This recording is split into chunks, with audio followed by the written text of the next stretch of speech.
Hello, I'm Jashikins, and welcome to another episode of Jash Reads. Tonight, we finally begin reading Animorphs number 5, The Predator by K.A. Applegate.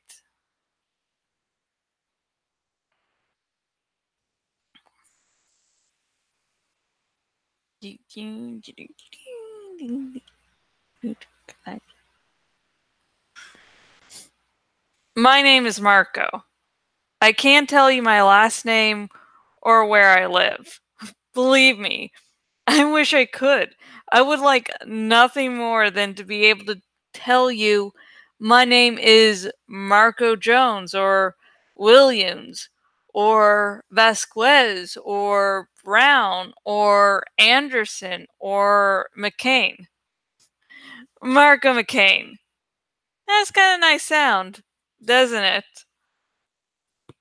But McCain's not my last name. I'm not even going to swear to you that Marco is my first name. See, I'm hoping to live a while longer. I'm not going to make it any easier for the Yerks to find me. I live in a paranoid world. But just because I'm paranoid doesn't mean I don't have enemies. I have real enemies. Enemies that would freeze your blood if you only knew. So, see, I'd like to tell you my name, and address, and phone number too. Because if I could do that, it would mean I no longer had any enemies. It would mean my life was normal again.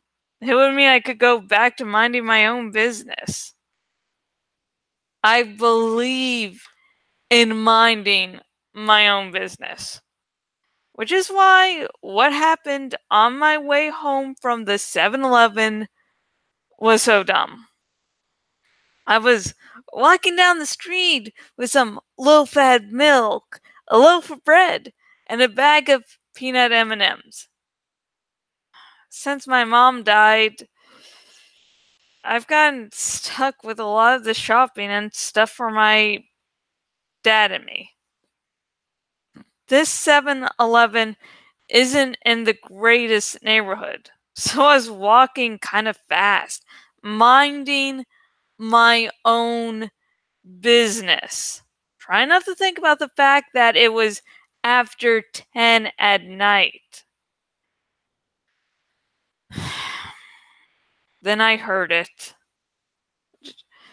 Just don't hurt me. Just don't hurt me. It was a man's voice, an old man from the sound of it. It was coming from a dark alley. I hesitated. I stopped. I pressed myself back against the cold brick wall of the building and listened. Just give me the money, old man. Don't make me hurt you. A second voice said, a younger voice, a tough voice. I gave you all of it. The old man cried. Then the punk said something I can't repeat. Basically, he was getting ready to pound the old man. I heard other voices. 3 punks total. Didn't look good for the old man. This is totally not your problem, Marco. I told myself, stay out of it. Don't be an idiot. 3 punks.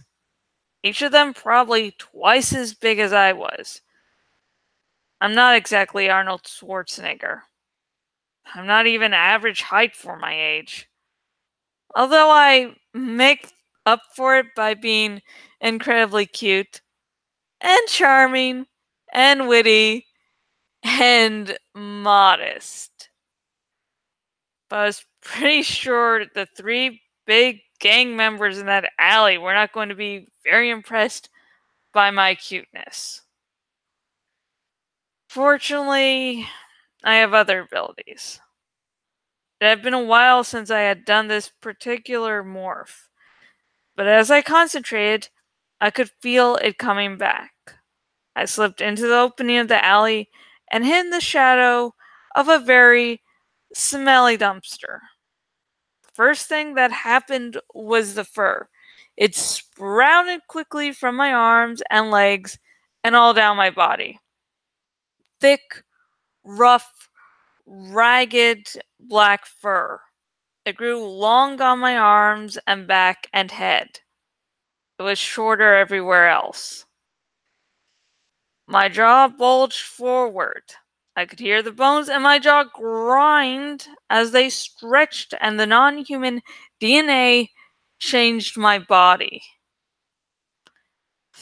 Morphine doesn't hurt. It creeps you out sometimes, but it doesn't hurt.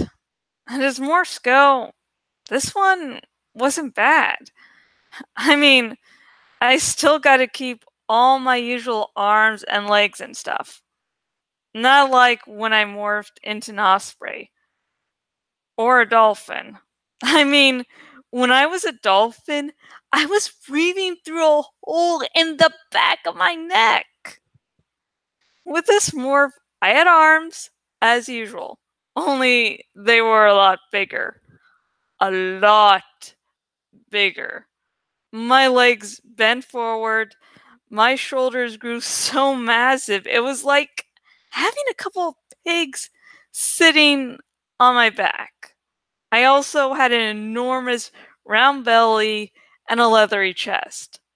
My face was a black, bulging, rubbery mask, and my eyes were practically invisible beneath my heavy brow.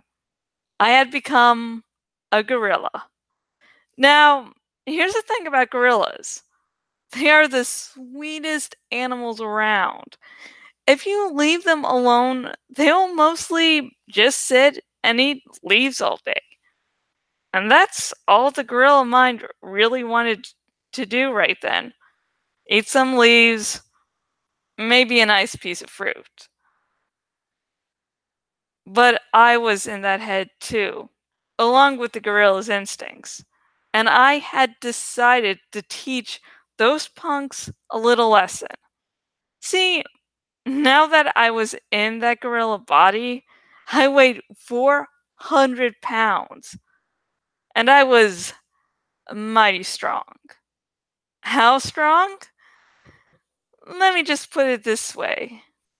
Compared to a gorilla, a human being is made out of toothpicks. I wasn't just twice as strong as a man. I was maybe 4, 5, 6 times stronger. Further down the alley, the punks had lost patience with the old man. Let's just kick his butt, one of the geniuses said. That's when I decided to say hello. To get their attention, I picked up the dumpster and threw it against the far wall of the alley. Yes, a full-sized dumpster. Crash! Boom! What was that? Look! What is that thing? Whoa! That's some kind of a monkey! Monkey? I thought. Excuse me, monkey? I'll show you, monkey. Before they could decide what to do, I charged, knuckles scraping the dirty ground, small hind legs propelling me forward. I charged. If the punks had had any sense, they would have run. They didn't. Get it! One yelled. I grabbed him around his arm with one massive fist. I lifted him straight off the ground and threw him over my shoulder. Ah! Boom! He landed on the ground behind me. The other two rushed at me. One on the left, one on the right. I saw a knife glittering. The knife slashed my arm. It almost hurt. Roar, roar, roar. I yelled in short gorilla. With my injured arm, I landed a backhand blow to the knife guy's chest. He flew back. I mean, flew. He hit the wall and dropped. I just grabbed the third guy by the shirt collar and threw him into the dumpster. Don't kill me! He cried as he sailed through the air. I had no intention of killing anyone. I hoisted the knife guy into the dumpster with his friend. He wasn't breathing real well, but I figured he'd survive. Huh, I thought. Who needs Spider-Man when Marco is on the case?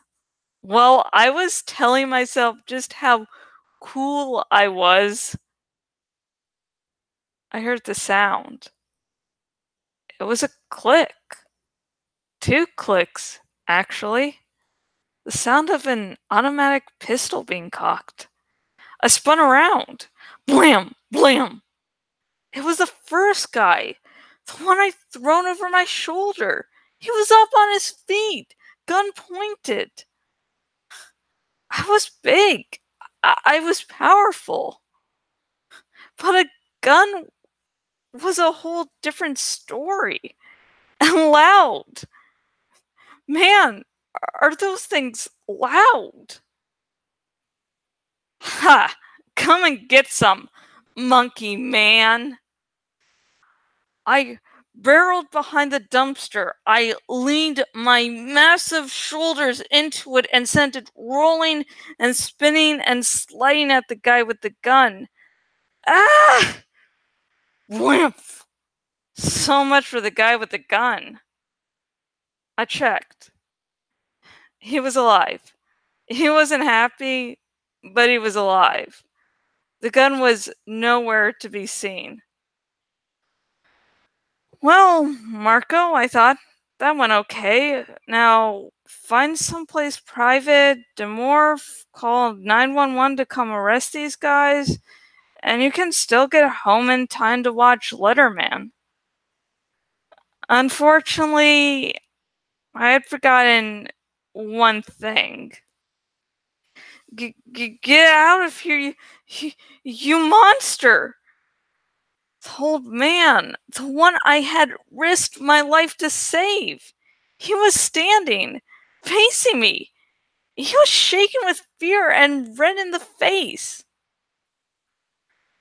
Oh, I thought, so that's where the gun went. The old man was pointing the gun at me. Back, you demon! Don't come any closer! Blam, blam, blam! I tore out of the alley with bullets whizzing through the air. Which just goes to show you why you should never get involved in other people's business. Problems. And that's the end of chapter 1 of Animorphs number 5, The Predator by Kay Applegate.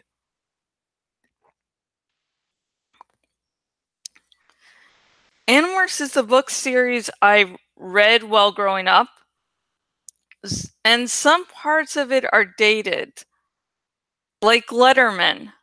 Letterman is no longer on TV, so I just read that near the end of the chapter, and I was just like, fuck, I feel old. Like, just those things. God, I feel really old at times. Anyways, if you have opinions and thoughts about the chapter, please comment down below. Just remember, no major spoilers. You know, I just would love it if people unfamiliar with the Animorphs series sort of found out about the series through my videos. And anyone who has finished the Animorphs series know there are some huge twists and turns that need to be experienced for better and worse.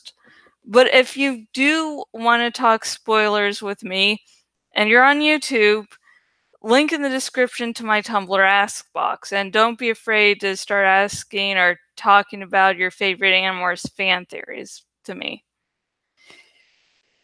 And if you want to get your own lovely copy of Animorphs number 5, The Predator, and you're on YouTube, link in the description, and if you're watching on my blog, link below the video, and both links will take you to some place where you can buy your very own lovely copy of Animorphs number 5, The Predator.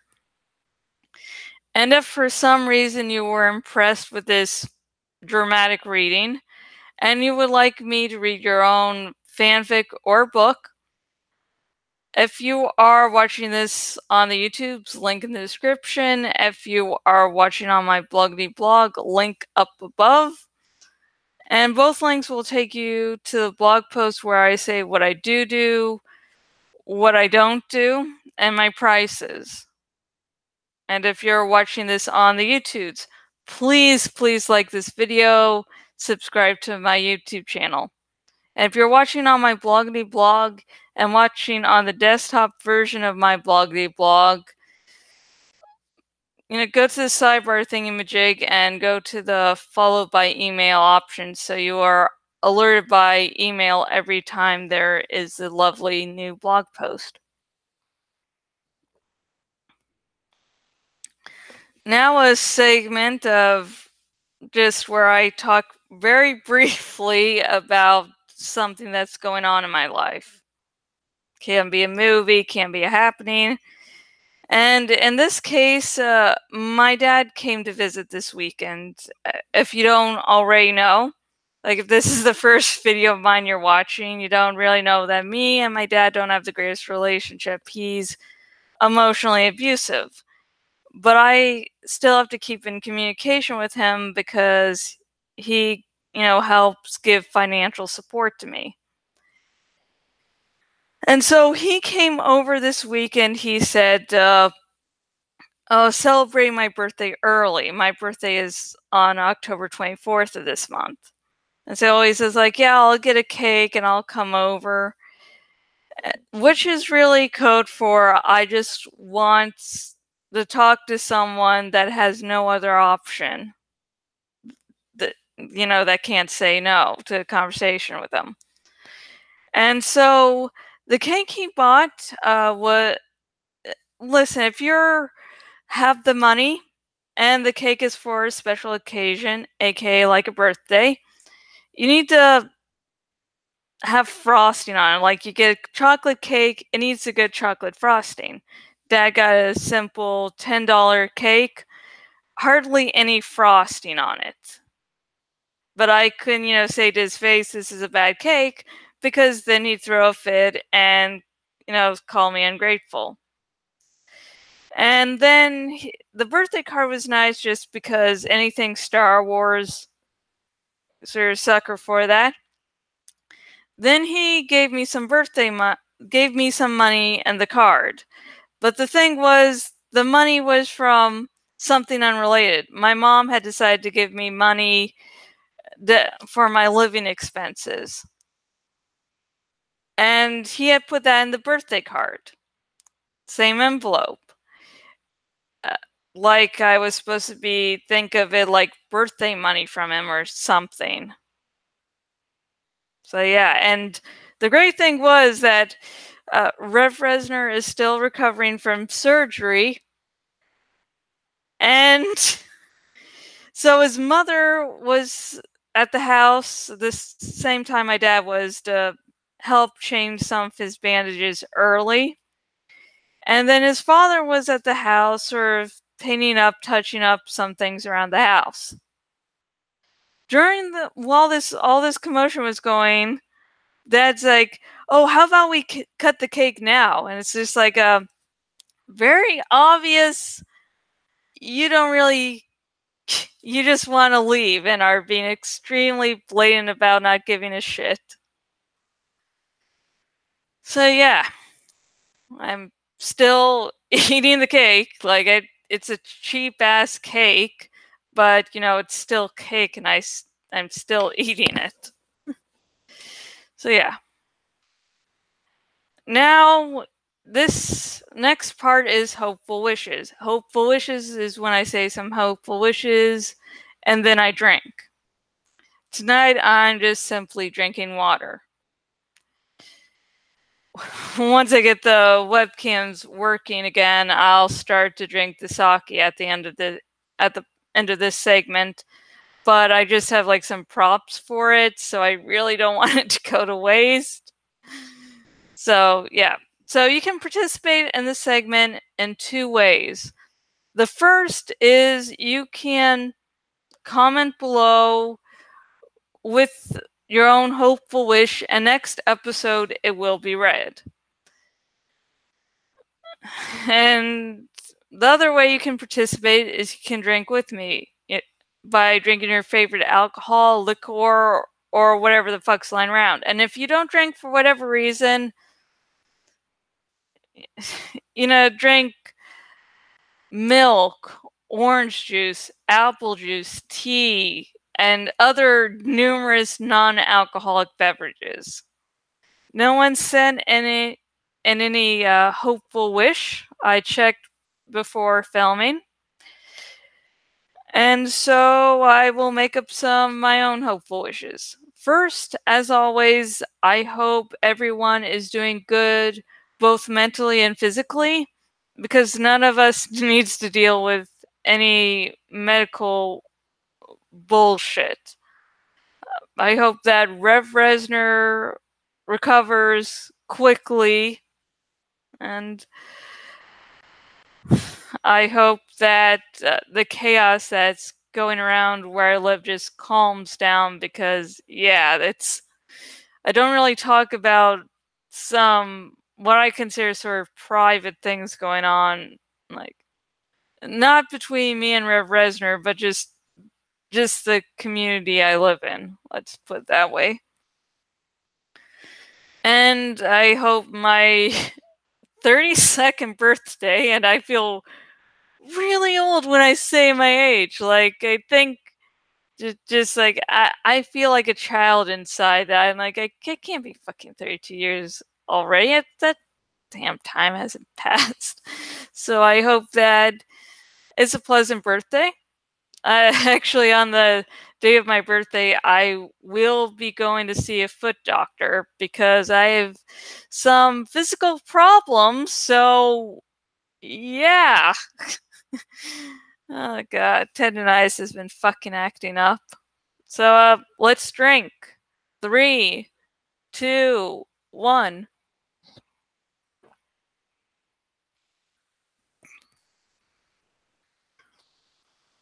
Okay, that's ended. And next episode will be more of Animorphs number 5, The Predator, and will air sometime after 2. Because I have to give Brian Rev Resner some of his medication. And before I end this video, I want to thank the 3 viewers I see that have stuck around during the end credits. So thank you very much, and goodbye.